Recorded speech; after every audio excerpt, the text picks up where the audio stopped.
2012년도가 시작된 지 참 짧은 시간이 지난 것 같은데 벌써 한 해를 마감하고 2013년도가 이제 다음 주로 새롭게 시작됩니다. 마지막 주일 어떤 말씀으로 함께 우리가 하나님 앞에 새로운 우리의 삶과 하나님의 일들을 생각할 수 있을까, 이런 고민을 하다가 구원이라는 주제를 마음속에 생각할 수 있었습니다. 예수 그리스도의 희생으로 여기 앉아있는 모든 분들은 구원받은 하나님의 백성인 줄 믿습니다. 예, 그걸로 다 끝난 건가요? 세례를 받았고 그리고 나는 예수를 믿어서 하나님 나라의 백성이 됐습니다. 그리고 죽으면 천국 갑니다. 이걸로 구원이라는 사건과 또 내가 앞으로 천국 간다는 소망으로 다 끝난 건가, 이런 고민을 해봤습니다. 과연 우리가 그리스도인으로 살아가면서 구원받았습니다. 하나님 나라의 백성입니다. 이건 예수 그리스도의 희생을 통해서 성령께서 내 마음에 찾아오므로 이제 우리의 삶에서 구원받은 하나님의 백성인 건 확실해요. 그리고 잘은 모르겠지만 죽고 나서 천국 갈 것도 소망이 되고 믿겨져요. 근데 그 중간에 어떻게 하는 것이 하나님 나라의 백성으로 사는 것일까? 이것이 우리의 현실이고 우리의 삶에서 제시되어야 할 분명한 기준인데 과연 어떤 것일까? 이런 고민을 예전에는 그 부분을 이렇게 얘기했습니다. 예수 믿고 복 받습니다. 또 예수 믿으면 병이 낫습니다.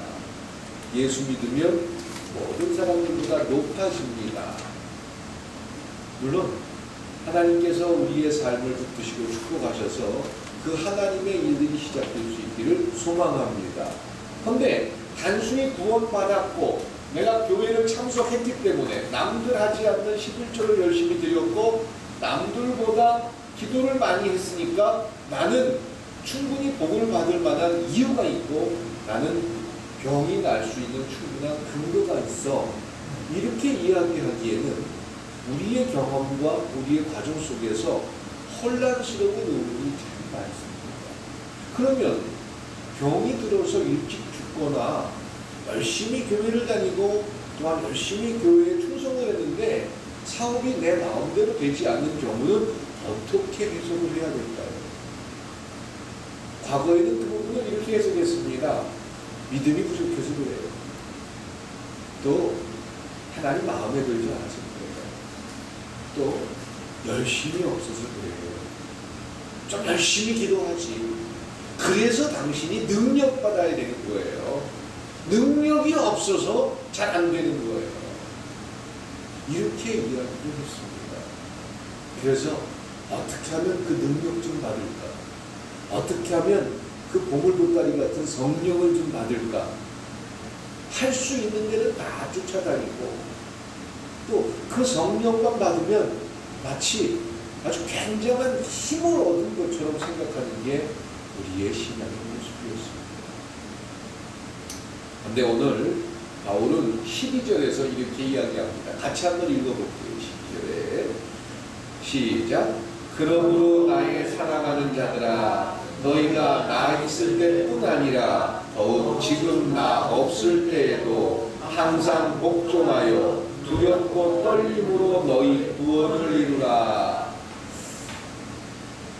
구원을 받았으면 끝난 건데 또 구원을 이루라고 합니다. 구원을 이루어 가는 것, 이것이 이 땅 가운데 우리가 하나님 앞에 설 때까지 해야 할 모습인 줄 믿습니다. 구원은 한 번 받았으니까 끝났고, 그리고 내가 이 세상을 어떻게 살든 상관없이 나는 죽어서 천국 갈 거니까 이 세상은 내 마음대로 살아도 돼, 이렇게 생각하는 것은 구원파라든가 엉뚱한 이단들이 종종 이렇게 이야기합니다. 그 중간의 것을 빼서는 안 됩니다. 구원을 받았기 때문에 이제 구원을 이루어가는 모습을 살아야 된다는 겁니다. 근데 그 구원을 이루어가는 모습이 내 열심을 가지고 목적을 이루기 위해서 뭘 하는 게 아니라 이제 살아계신 하나님께서 우리 그리스도인들의 삶에서 구원을 이루어가는 과정을 보여주고 만나게 해주겠다라는 겁니다. 예. 성경에서 우리는 구원이라는 단어에 대해서 참 많이 듣습니다. 이 세상을 살아가는 삶의 모습에서는 구원받은 사람과 구원받지 못한 사람으로 구별할 수 있습니다. 여기 앉아 계신 분들은 다 구원받은 분들인 줄 믿습니다. 구원받지 못한 사람도 있습니다. 여기 있는 분들을 이야기하는 게 절대 아닙니다. 구원이라는 말은 무슨 말입니까? 구원받은 사람은 교회에 열심히 나오고 기도 많이 하면 내가 원하는 걸 다 이룰 수 있어. 이게 구원받은 사람의 특징입니까? 과거에는 그렇게 생각했어요. 구원받은 백성은 아무리 세상에서 거짓말하고 아무리 사람들에게 사기치고 잘못해도 교회 잘 나오고 기도 많이 하니까 하나님이 무조건 그 사람 편을 들어줄 거야 라는 착각을 했습니다. 내가 살아가는 삶의 현장에서 전혀 하나님이 없는 것처럼 끊임없이 속고 내 감정을 조절할 줄 모르고 내 기분대로 살아가면서 내 삶에서는 하나님의 복이 끊임없이 만나지는 것, 이것이 능력이라고 생각합니다. 그래서 교회 일만 열심히 많이 하고 기도 생활만 많이 하면 아이들은 자동적으로 서울대학에 합격하고 남편 사위나 내 하는 일은 무조건 잘 되고 이렇게 생각했던 게 구원에 대한 착각입니다. 구원을 받았다라는 말은 무슨 말이지요? 구원받았습니다. 하나님 자녀가 됐습니다. 이 말은 내가 죄인이었는데 예수 그리스도의 희생으로 말미암아 이제 하나님께서 칭의 죄가 없는 것으로 여겨주심으로 이제는 내가 하나님 나라의 백성이 되어진 줄 믿습니다. 이게 구원이에요. 죄에서 구원받았습니다. 이 말이 구원이에요. 구원받았기 때문에 보따리 좀 주십시오. 구원받았으니까 하나님이 내 사업 책임지십시오. 이런 게 아니에요. 그런데 구원받은 하나님 백성 됐으니까 내가 원하는 걸 하나님이 다 들어준다. 이런 약속이 있는 게 절대 아닙니다. 예, 구원은 하나님께서 우리 인류에게 준 놀라운 선물입니다. 그럼 구원받았으면 끝이지. 그 구원받았는데 뭘 또 이루기는 뭘 이루란 말이냐라는 겁니다. 예, 구원이라는 말은 세 가지 측면이 있습니다. 제가 종종 삼위일체를 명태, 생태, 동태에다 비유를 자주 하죠. 구원도 이런 세 가지 측면이 있습니다. 과거의 사건, 구원받았습니다. 예수 그리스도의 희생으로 하나님의 자녀가 되는 것을 얻게 됐습니다. 그리고 미래의 사건, 앞으로 우리가 앞으로 만나게 될 죽음이라는 그 사건 후에 하나님을 만나게 되고 천국 백성이 되어질 줄 믿습니다. 이것은 앞으로 되어질 미래입니다. 현재는 이제 구원받은 백성으로 구원을 이루는 모습을 발견할 때 안심이 되는 겁니다. 신앙생활하고 또 열심히 기도생활하고 그리스도인으로 살아가면서 참 궁금한 게 있어요. 진짜 천국 갈까요? 진짜 천국이 있어요. 그 하나님께서 나의 삶에 대해서 점수를 매기고 참 수고했다, 애썼다 이런 말을 정말 하실까? 물론 이런 고민을 안 할 수 있다면 참 행복한 겁니다. 그런 고민을 하지 않게 하는 이가 성령께서 우리 속에서 은혜를 주시기 때문인 줄 믿습니다. 단순히 논리적으로 구원받았으니까 이 세상에서 어떻게 살든지 상관없이 난 천국 갈 거야. 스스로 그렇게 믿는다고 하지만 나중에 내가 너를 모르겠다라고 한다면 그때 어떻게 할 거예요? 예수의 이름으로 수많은 이적을 보여주고 예수의 이름으로 대단한 일을 했던 수많은 사람들 가운데 하나님께 버림받은 사람들이 참 많습니다. 박태선이라는 사람도 그랬을 거고요. 문선명이라는 사람도 교회에서 아주 열심히 은혜를 누리고 그리스도인으로서 최선을 다했고 그냥 끊임없이 산에 올라가서 기도하고 또한 하나님께서 주시는 능력을 가지고 사람들의 병을 고치고 이런 일들을 참 많이 했던 사람들입니다. 그들은 기독교로부터 시작해서 내가 하나님께 오고 말했습니다. 그들이 천국에 있을 거다. 아니요, 저는 그렇지 않을 거라고 감히 확신을 합니다. 왜? 구원을 이루지 못했기 때문에 그런 결과가 일어나지 않을까 이런 생각을 한다는 겁니다. 우리가 살아가는 삶의 현장과 현재가 얼마나 소중한지 우리는 과거의 역사를 통해서 끊임없이 발견할 수 있는 것입니다. 옛날에 내가 기도하면서 굉장한 능력과 경험을 체험했어요. 지금 그게 잘 되는가?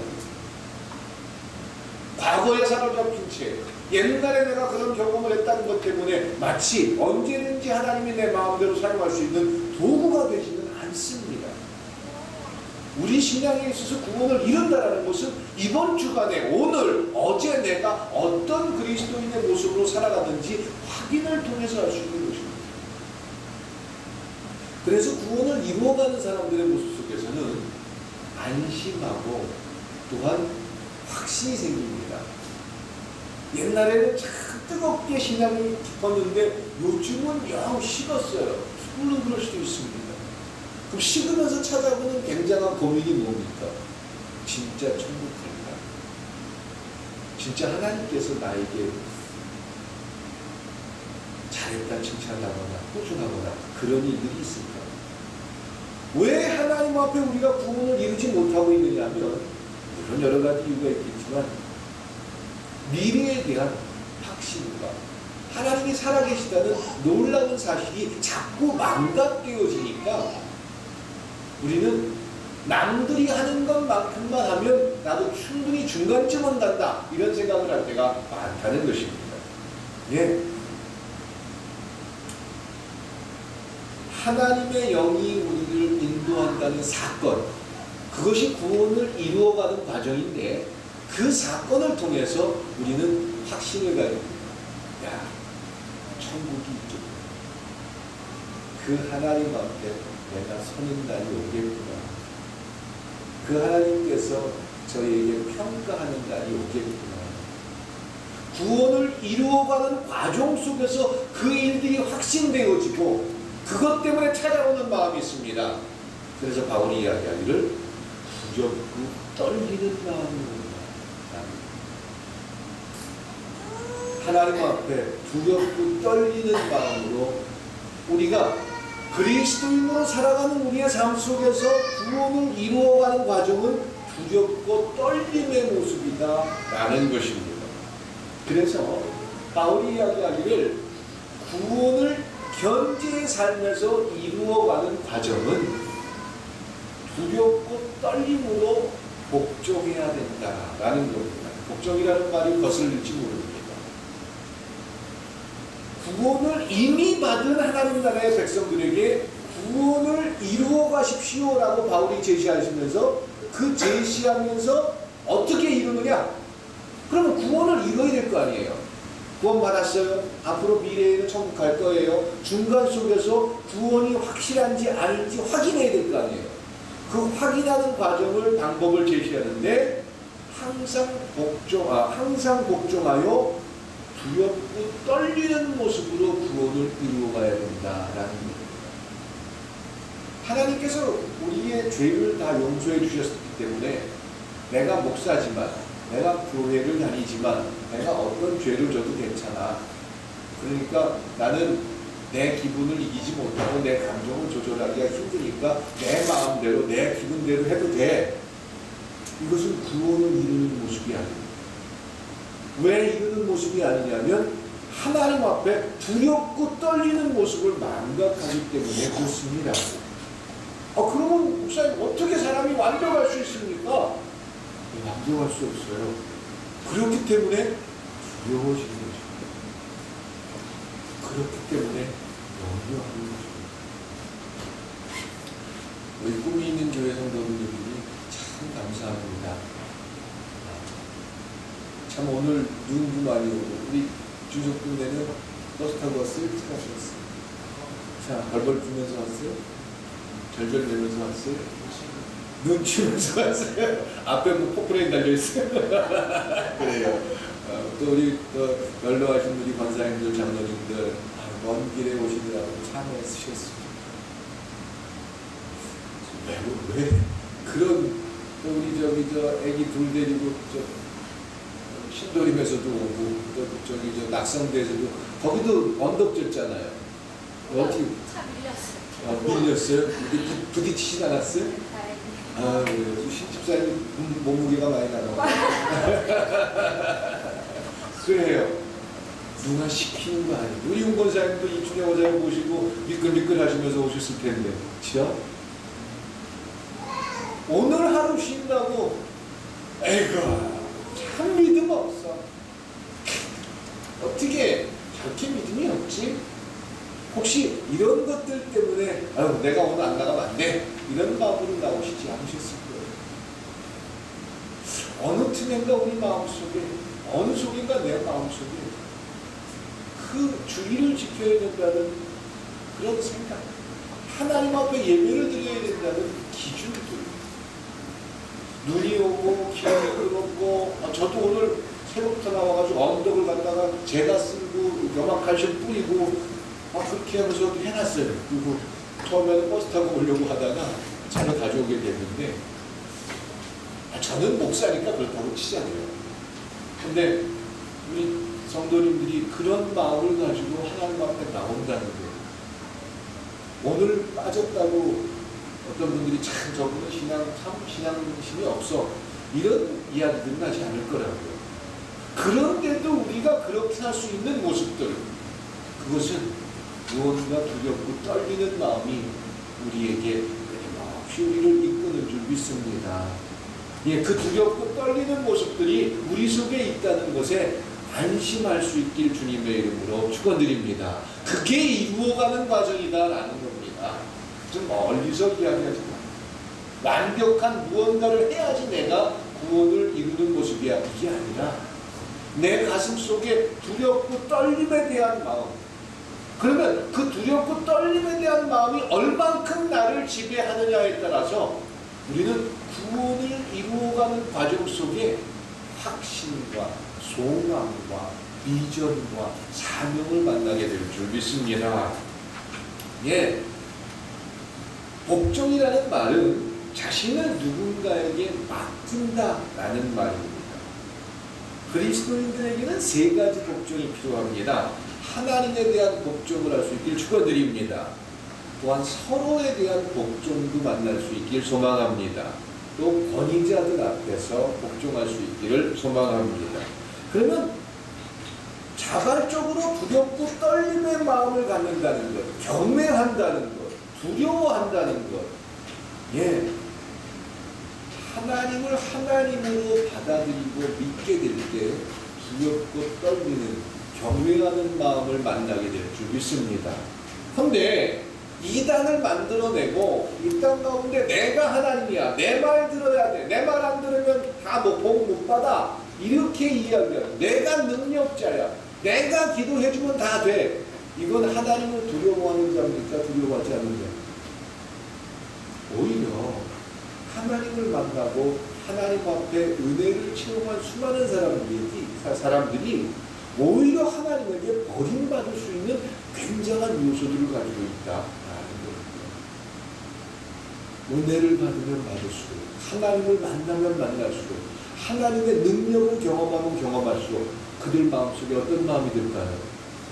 두렵고 떨리는 경외하는 마음을 비로소 만나게 될 줄 믿습니다. 더 낮아질 수밖에 없는 거예요. 마치 하나님을 내 마음대로 사용할 수 있다는 건 그동안 교회에서 잘못 가르쳐준 굉장한 신앙의 모순입니다.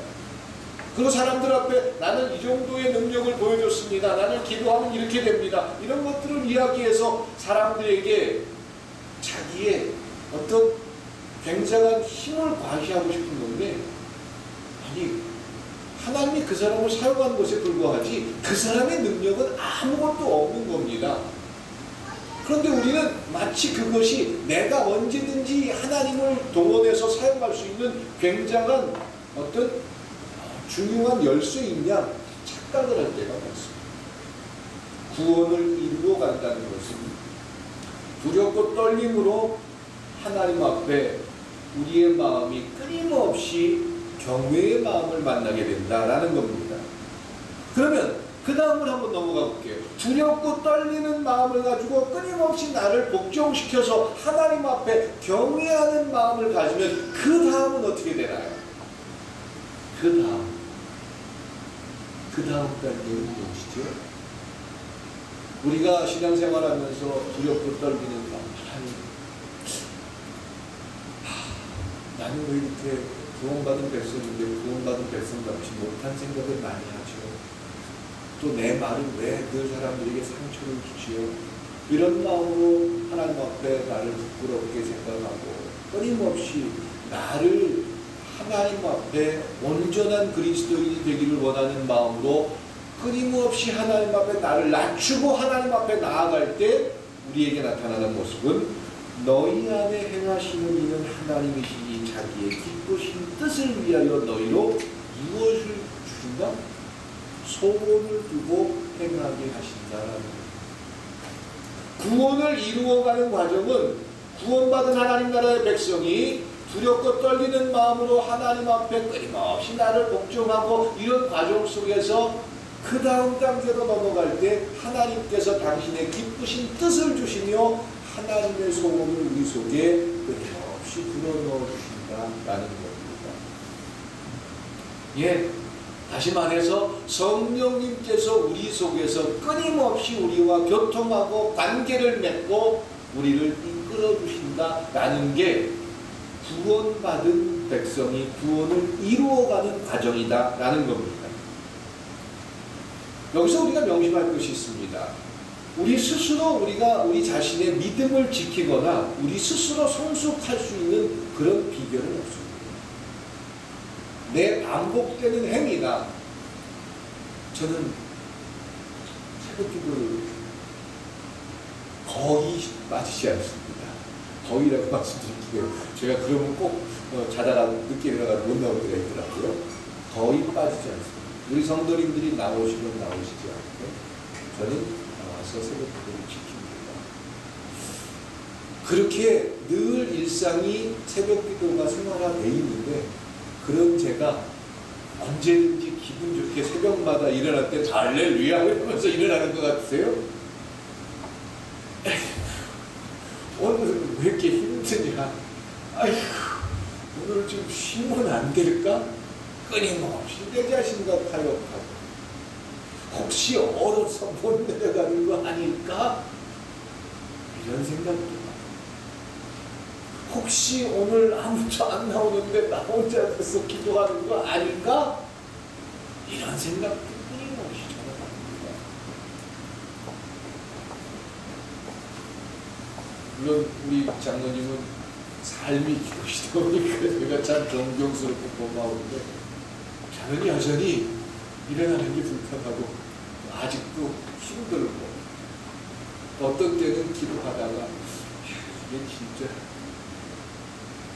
하나님이 듣고 계실까요?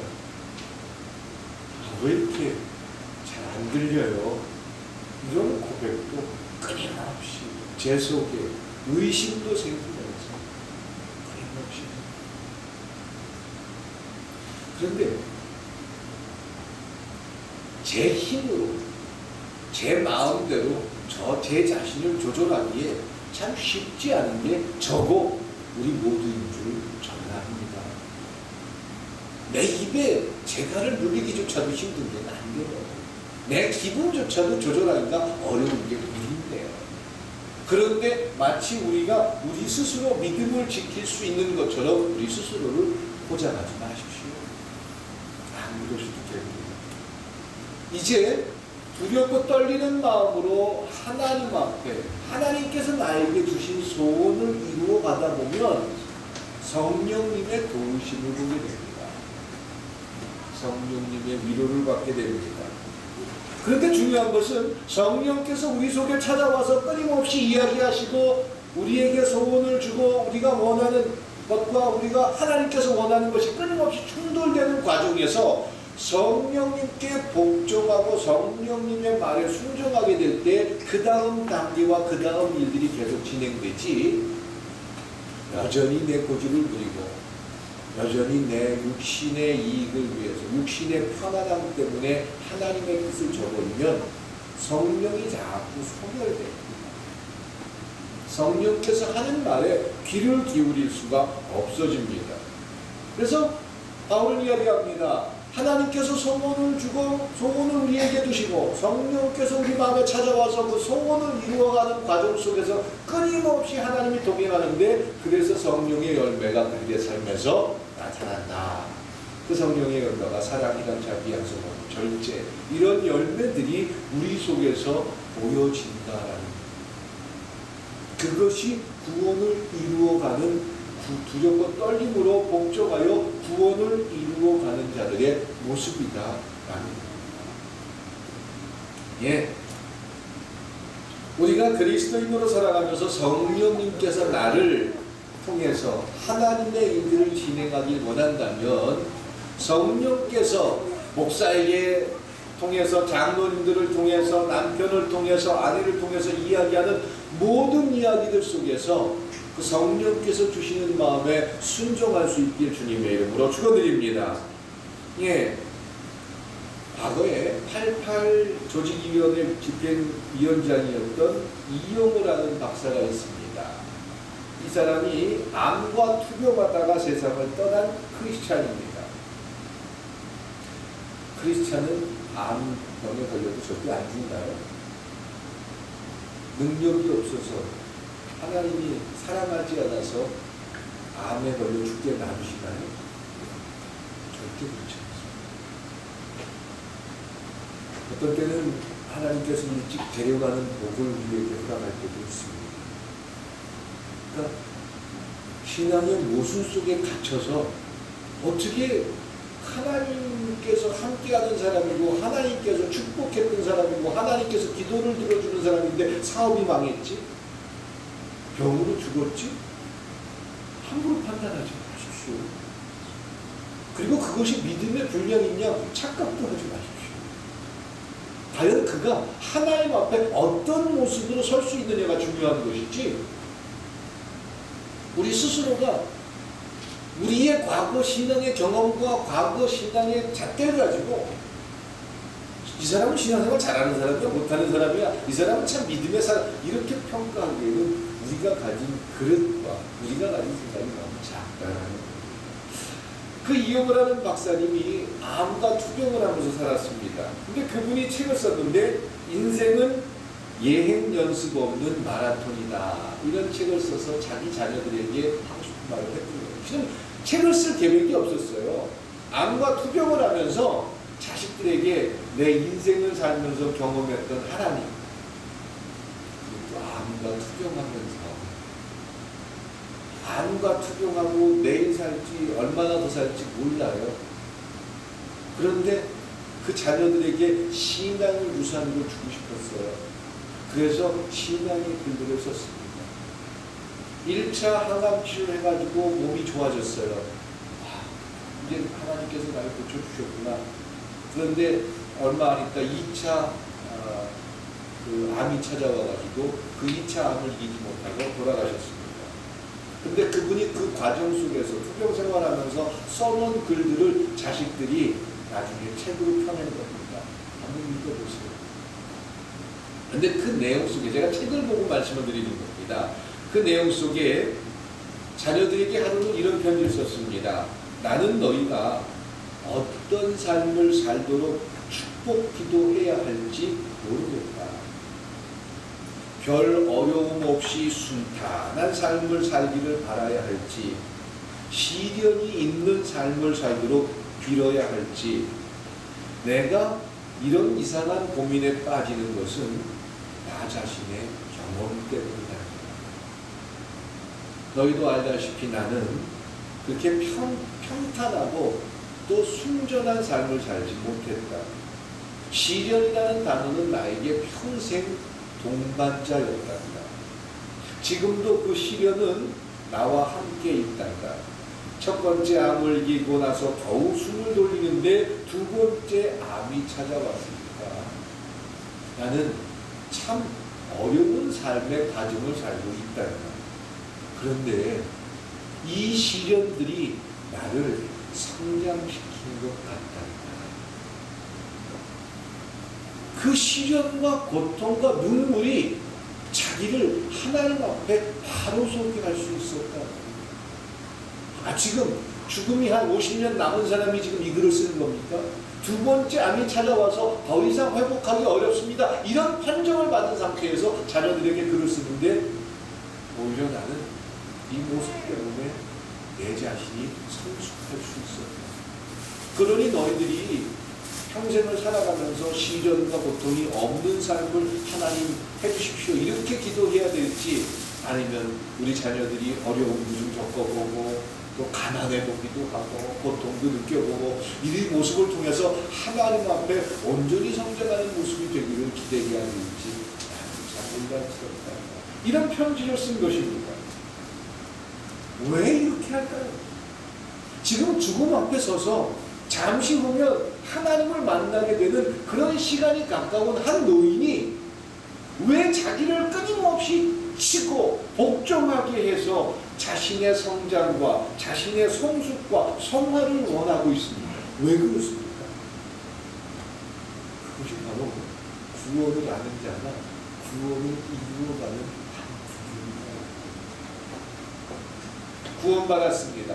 이제 끝이에요. 내가 교회에서 직분도 많이 받았고 교회에서 예배도 잘 드리고 기도도 많이 하니까 나는 이제 하나님께서 주신 복만 받으면 되고 나는 이렇게 살다가 나중에 천국 가면 됩니다. 구원을 받았고 이제 구원을 이루어가는 과정 속에서 바울의 말처럼 두렵고 떨림으로 구원을 완성하는 여러분들이 될 수 있기를 축원드립니다. 두 번째로, 그런 구원을 이루어가다 보면 우리의 모습이 세상 속에 14절 15절을 같이 한번 읽어봅니다. 14절 15절입니다. 시작. 모든 일을 원망과 시비가 없이 하라. 이는 너희가 흠이 없고 순전하여 어그러지고 거스르는 세대 가운데서 하나님의 흠 없는 자녀로 세상에서 그들 가운데 빛들로 나타내며. 아멘. 네. 구원을 이루어가는 과정은 원망과 시비가 없어야 된다라는 겁니다. 든든한 백그라운드를 가진 사람은 이 세상에서 원망과 시비를 잘 안 합니다. 어제 우리 장로님이 어저께 신방 가서 그런 얘기 하셨는데, 이 딸내미가 경찰하고 한번 싸우는 걸 보더니 그 다음부터 경찰을 안 무서워한다고 그러는데, 그럴 수도 있어요. 다음부터 싸우지 마요. 근데 내 뒤에 든든한 백그라운드가 있다면 그들은 세상에서 두려움이 없습니다. 무서워하지 않습니다. 백그라운드 좀 억울한 일을 당해도 무섭지가 않다라는 겁니다. 천지만물의 주인이신 하나님께서 우리의 삶의 주인이라면 그것이 믿어지고 구원을 이루는 과정에서 두렵고 떨림으로 그 하나님 앞에 어떤 모습으로 내가 서 있는지 내 자신을 본다면 원망할 필요가 있겠습니까? 원망 안 해도 돼요. 별것도 아니잖아요. 큰 문제가 아니잖아요. 우리는 참 작은 문제들로 원망과 시비를 합니다. 근데 두렵고 떨리는 마음으로 하나님을 경외하는 모습 속에서는 원망과 시비가 많이 사라집니다. 예, 구원을 이루어간다는 사실을 망각하고 나는 구원받은 백성이야, 하나님께서 복주는 백성이야, 나는 천국 사람이야, 이렇게 스스로 단정을 해버리니까 원망과 시비를 끊임없이 우리의 삶에서 만납니다. 민수기 14장에 보면 그 원망과 시비가 극에 다른 부분이 나옵니다. 이스라엘 백성들이 애굽에서 탈출해서 광야의 생활을 하다가 이제 12명의 정탐꾼을 여리고성에 가나안 땅에 보냈어요. 근데 그들 가운데 10명이 찾아와가지고 부정적인 보고를 합니다. 아니, 40년을 옷이 해지지 않았어요. 40년을 광야에서 만나가 내려졌어요. 40년을 낮에는 구름기둥, 밤에는 불기둥으로 하나님의 역사를 봤어요. 그 하나님께서 그토록 그 백성들을 불꽃 같은 눈으로 지켜주셨는데 정탐꾼 12명을 가나안 땅에 보내놓고 와서 그들이 보고하는데 아이고 그들에 비하면 우리는 메뚜기에 불과합니다. 그들은 성도 크고 등치도 안압 자손들이 있습니다. 우리는 도저히 그들과 전쟁에서 이길 수 없습니다. 10명이 이렇게 보고하니까 이스라엘 백성들 전체가 왜 우리를 여기 데려왔습니까? 왜 우리가 이렇게 고생해야 됩니까? 왜 우리가 이렇게 억울해야 됩니까? 원망하기 시작했습니다. 하나님 앞에 원망, 모세에게 원망. 왜 그렇죠? 왜 원망하죠? 누굴 못 믿어요? 근데 그들의 삶에서 매일처럼 만나가 됩니다. 낮에는 구름 기둥이 쫙 주변을 해서 에어컨처럼 사막지대에서 살 수 있게 됐어요. 밤에는 불기둥이 따뜻한 바람을 불어줘서 전혀 고통스럽지 않았어요. 고기 먹고 싶다고 하니까 메추라기 떼가 날라와서 죽었어요. 물이 없다고 하니까 물이 나왔어요. 끊임없이 그들이 구원받은 백성으로 구원을 이루어갔다면 여호수아나 갈렙처럼 이야기했을 것입니다. 그러나 구원을 이루어가지 못하니까 그들의 삶에서 원망과 시비와 불평이 나오는 겁니다. 그들은 광야에서 다 죽고 말았습니다. 여호수아와 갈렙은 그 후손들을 데리고 가나안 땅에 들어갈 수가 있었습니다. 예. 그러면 원망과 시비를 좀 안 하려면 우리가 이제 구체적으로 합니다. 우리의 삶에서 원망과 시비가 없게 하려면 우리가 지켜야 될 게 딱 하나가 있습니다. 뭘 지켜야 되죠? 잠언에서 끊임없이 잠언 기자가 이야기하는 게 있습니다. 뭘 지켜야 됩니까? 누굴 지켜야 됩니까? 우리 얼굴에서 뭘 지켜야 됩니까? 입술을 지켜야 합니다. 입술에 원망이 없으면 우리의 입술에 불평과 시비와 원망이 없으면 성령께서 역사할 수 있습니다. 그래서 성도들은 우리의 말이 깨끗해야 합니다. 더러운 말, 욕된 말, 거짓스러운 말 이것들을 좀 제거할 수 있기를 소망합니다. 그게 구원을 이루어가는 과정이다라는 겁니다. 그러면 그 말은 어디서부터 시작되죠? 우리가 말을 해요. 뭐 사랑합니다. 미워합니다. 저 사람 때문에 내가 이렇게 됐습니다. 왜 저 사람 때문에 내가 이렇게 고생해야 됩니까? 이런 모든 말을 해요. 이 말은 어디로부터 시작됩니까? 우리의 생각, 마음. 예, 이 말은 나는 원래 어릴 때부터 그런 말을 배워가. 그럴 수도 있어요. 가정에서 늘 부모가 싸우고 미워하고 욕하는 말을 배운 사람들은 성장하고 나서 욕하는 말을 참 잘할 겁니다. 그런데 모든 말은 우리의 생각에서 우리의 마음에서부터 비롯된다는 겁니다. 그래서 우리의 마음이 어떤 상태이냐에 따라서 그들의 말이 순결한 말을 하는지 분냄과 억울함과 분쟁과 원망의 말을 하는지 우리 스스로가 평가할 수 있습니다. 그래서 우리의 마음이 긍정적이면 좋은 말이 나옵니다. 그런데 우리의 마음이 어두운 면이 많으면 어두운 말, 부정적인 말이 나올 수밖에 없습니다. 그리스도인으로 구원을 이루어가는 과정은 두렵고 떨림으로 하나님 앞에 우리 스스로가 복종되어 하면서 끊임없이 우리의 마음들이 날마다 청소될 수 있기를 축원드립니다. 왜 기도를 하죠? 바로 그런 내 모습을 바랍니다. 하나님, 나 왜 이렇게 안 돼요? 나 하나님이 원하는 말이 뭔지 알고 또 격려해주고 칭찬해주고 싶은데 왜 나는 내 스스로가 감정 조절이 안 돼서 팍 튀어나오는 게 뭔지 모르겠어요. 하나님, 성령께서 내 속에 계시잖아요. 저 좀 어떻게 안 돼요? 저 좀 도와주세요. 그래서 내 마음이 그 하나님 앞에 온전한 마음이 되게 하고 그 온전한 마음이 지배하고 명령하는 말을 할 수 있게 좀 해주세요. 그러면서 자기를 되돌아볼 때 우리는 우리의 마음이 그리스도의 은혜로 새로워지고 정결하게 되고 긍정적인 부분을 보게 될 줄 믿습니다. 네. 세 번째로 구원을 이루어가는 과정은, 그러면 우리가 그렇게 구원을 받았습니다. 우리의 삶에서 구원을 이루어갑니다. 두렵고 떨림으로 복종하고 또 우리의 마음이 하나님의 뜻에 순종하고 또 우리의 입술이 하나님께 지배당하고 이런 과정을 통해서 구원을 이루어가면 어떤 결과를 맞이합니까? 거기다가 복 받습니다 말을 하고 싶은데 복이 뭘까? 이런 돈을 굉장히 많이 벌게 되고 굉장히 높은 위치가 되고 그런데 하나님 앞에 버림받는다면 그게 왜 돈 많이 벌고 또 부자가 되면 하나님 앞에 버림받는다고 생각하게 될까? 돈 많은 사람 가운데 하나님에게 멋지게 쓰임받은 사람이 있잖아요. 있습니다.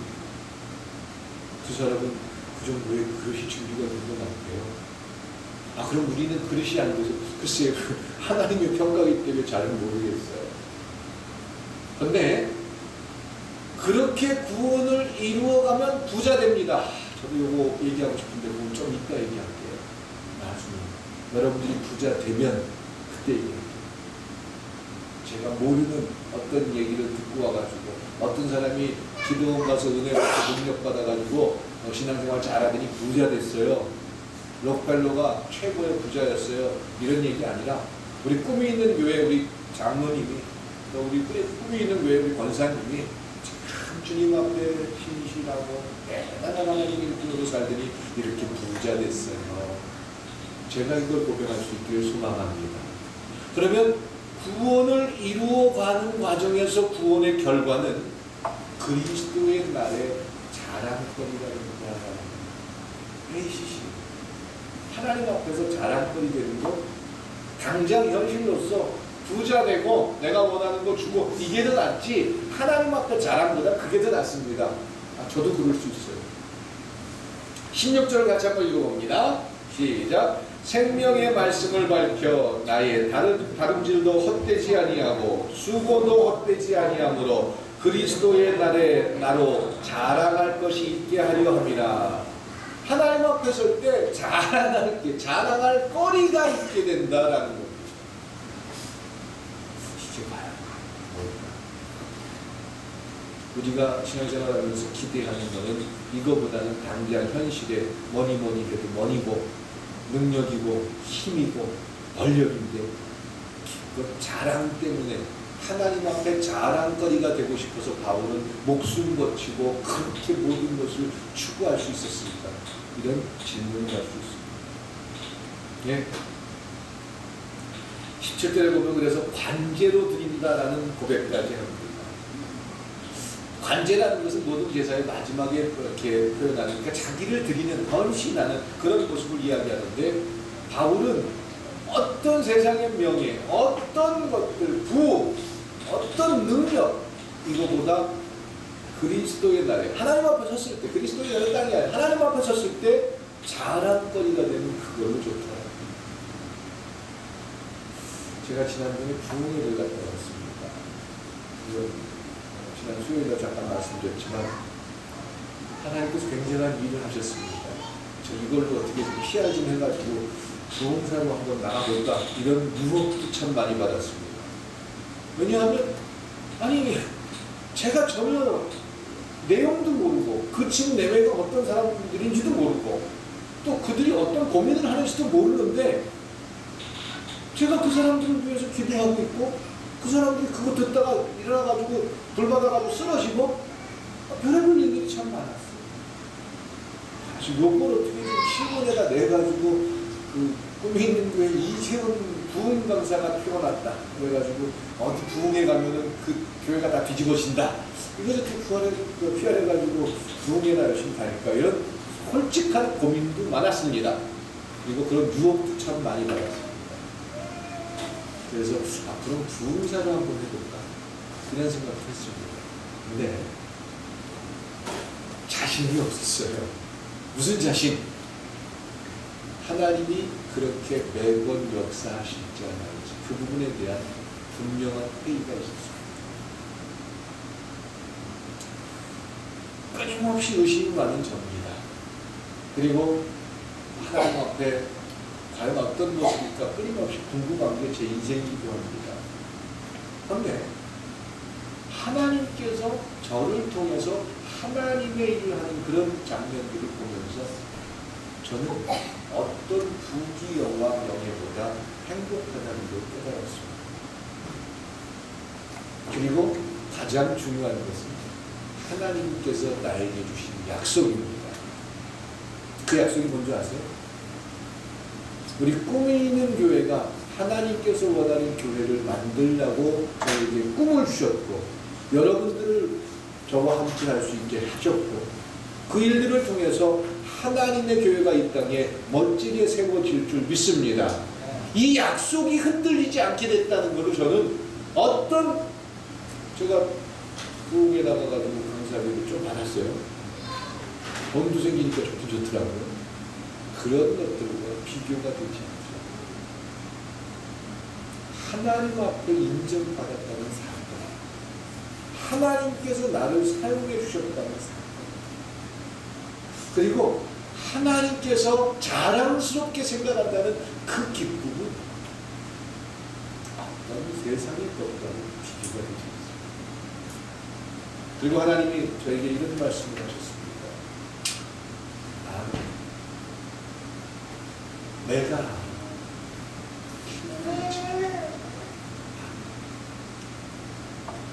근데 너니까 할 수 있지.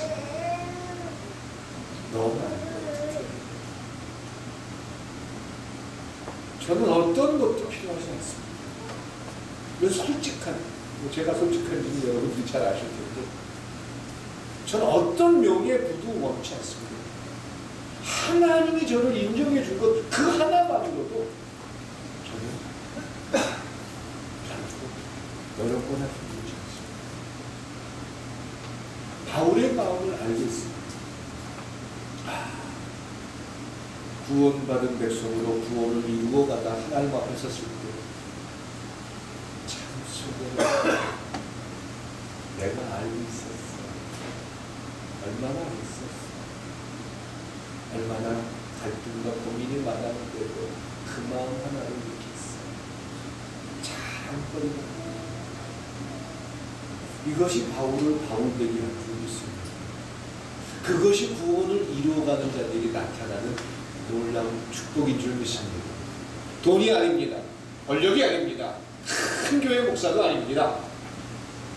하나님의 날에 하나님 앞에 자랑거리가 되는 여러분들이 될 수 있길 축원드립니다. 그것 때문에 구원을 이루어갈 수 있길 축원드립니다. 그것이 우리의 삶의 새로운 비전이요 하나님의 소원을 이루어가는 여러분들 모두가 될 수 있기를 주님의 이름으로 축원드립니다. 기도드리시겠습니다. 사랑과 은혜의 하나님, 이제 꿈이 있는 교회가 그 하나님의 소원을 이루어가는 한 부분과 또한 한 시작이 될 수 있기를 기대합니다.